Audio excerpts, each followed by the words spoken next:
Боже, ви не повірите, що я сьогодні замовила. Відро морепродуктів! Я просто в шоці. Давайте дивитись разом. Головне, що я прям відчуваю, що воно прям гаряче. І запакувала так досить надійно. Боже, скільки тут фольги, скільки шарів. У комплекті є все для того, щоб вам було зручно їсти. Я трошки боюся це робити, бо тут... Я просто в шоці. Подивіться, скільки тут всього. Боже, я прям боюсь трошки це робити. Але давайте, поїхали. Погнали. Погнали.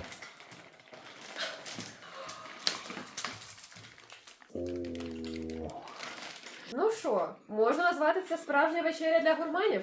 Чи як би ви назвали таку вечерю?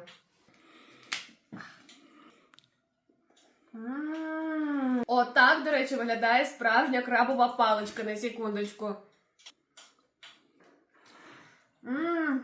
Рік щось рядом не стоїть.